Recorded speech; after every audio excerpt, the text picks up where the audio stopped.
Marcellus and Bernardo have seen a ghost on the castle battlements for the past 2 nights.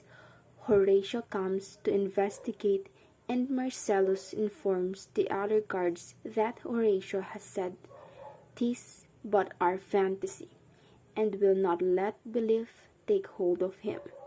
Suddenly, the apparition appears looking exactly like old Hamlet, the dead king of Denmark. The ghost of the king is dressed in his battle armor. Horatio explains to the other guards how the ambitious Fortinbras tried to conquer Denmark but was killed by old Hamlet, who, by a sealed compact, well ratified by law and heraldry, did forfeit with his life all these lands which he stood seized unto the conqueror. King Claudius addresses the court and talks about the sad death of his brother old Hamlet. He then toasts his marriage to his brother's wife Gertrude, saying, "With mirth in funeral and with dirge in marriage, in equal scale weighing delight and dole, he has taken to wife his sometime sister." He then continues to address political problems by talking about Prince Fortinbras of Norway. Claudius gives Laertes permission to return to his studies in France, having celebrated the coronation of the new king and queen. Gertrude and Claudius then speak to Hamlet and urge him to stop grieving over his father. Claudius says, "To persevere in obstinate condolement is a course of impious stubbornness. 'Tis unmanly grief." Hamlet is appalled by his mother's marriage to his uncle and privately says, "O most weak speed to post, with such dexterity to incestuous sheets." His good friend Horatio comes and interrupts him to report that he's seen the ghost of his father. Before Laertes returns to France, he encourages his sister Ophelia not to take Hamlet's wooing seriously.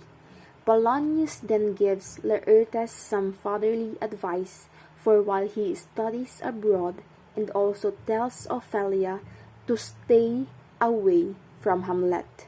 Hamlet meets Horatio at night to try and see the ghost for himself. The apparition appears and Hamlet says, "Angels and ministers of grace, defend us, be thou a spirit of health or goblin damned."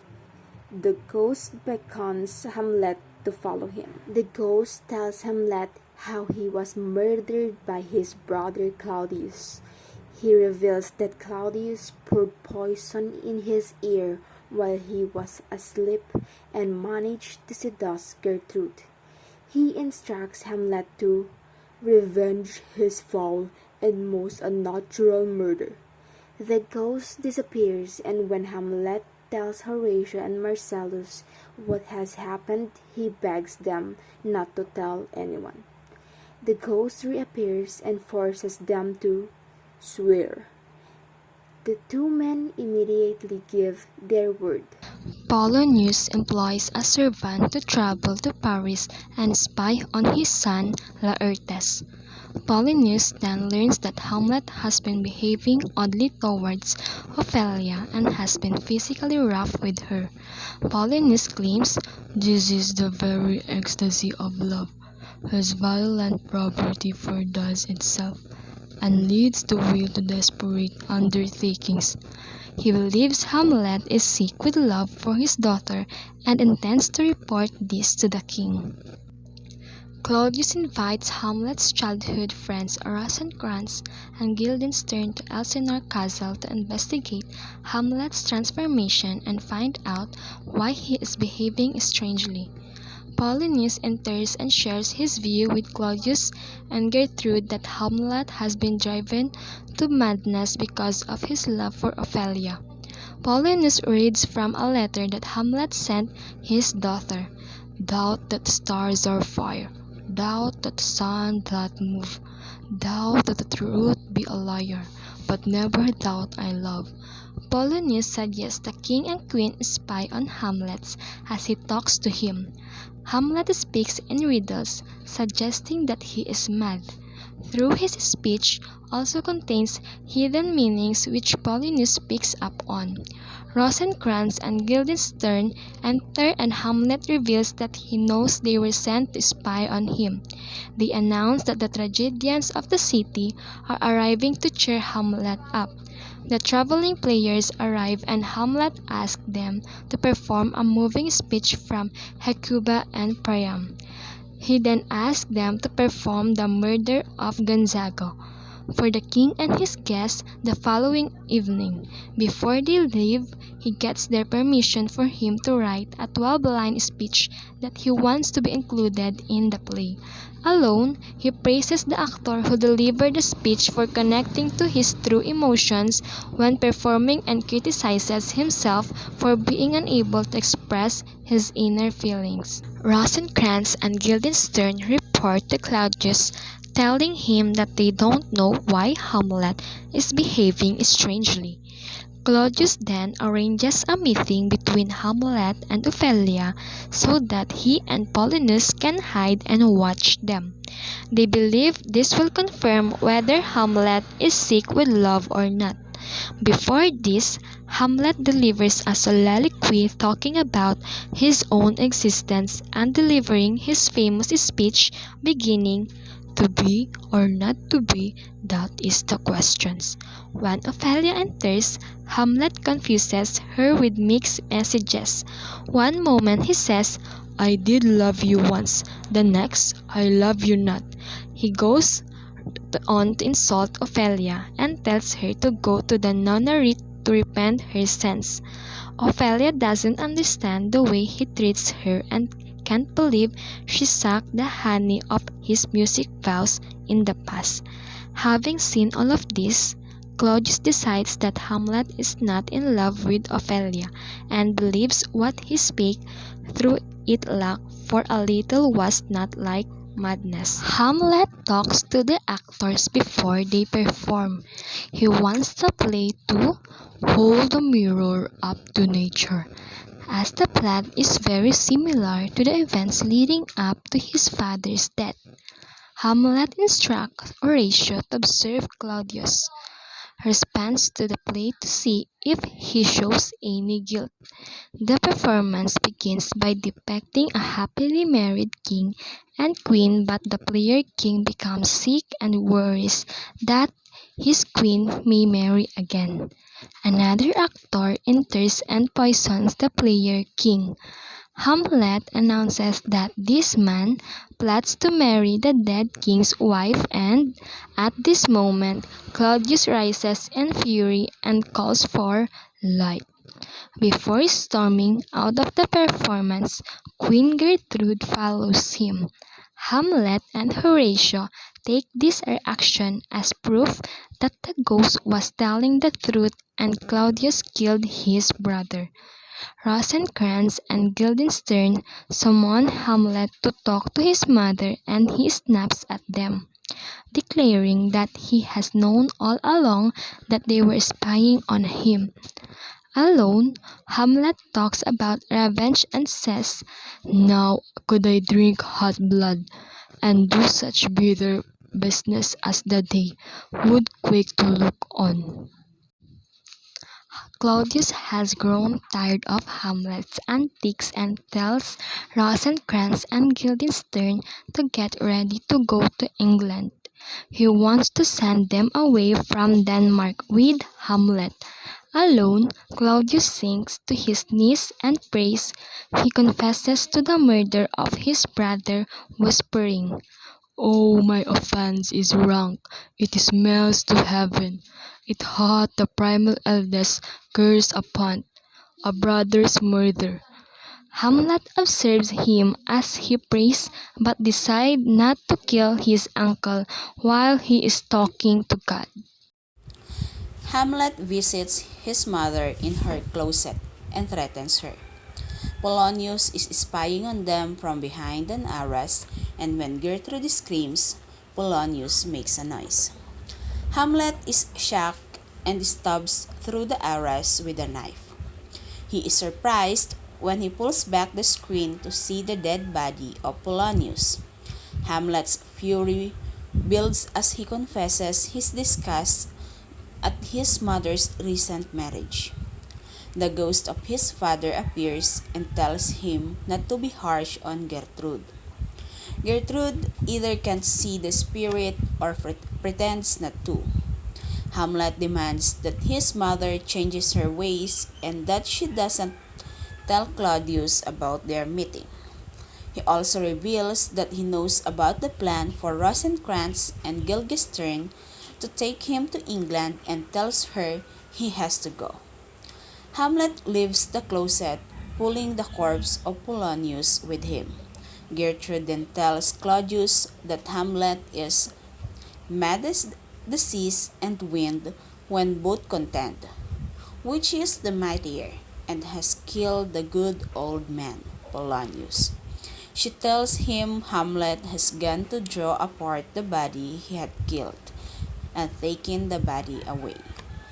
When Rosencrantz and Guildenstern find Hamlet, he tells them he keeps his own counsel and will not listen to them. He tells them that Claudius is using them like a sponge, and when he needs what you have gleaned, it is but squeezing you. In sponge, you shall be dry again. He refuses to tell them where the body is, answering their questions in riddles. Claudius worries that he cannot punish Hamlet too much because the people of Denmark love him. When Claudius questions Hamlet over the whereabouts of Polonius's body, he answers in riddles again before saying that he will smell the corpse as you go up the stairs into the lobby. Claudius informs Hamlet that he must travel to England for his own special safety. Alone, Claudius reveals that he has sent letters to England ordering the present death of Hamlet and is pleased that he will be out of the way. Fortinbras talks to a captain in his army and orders him to go and see the Danish king and claim their right to march across Denmark. Ophelia visits the queen, who does not want to see her, but eventually she agrees. Ophelia sings songs, and when Claudius comes in, he and Gertrude agree that Ophelia is sick, and he says that this is the poison of deep grief. It springs all from her father's death.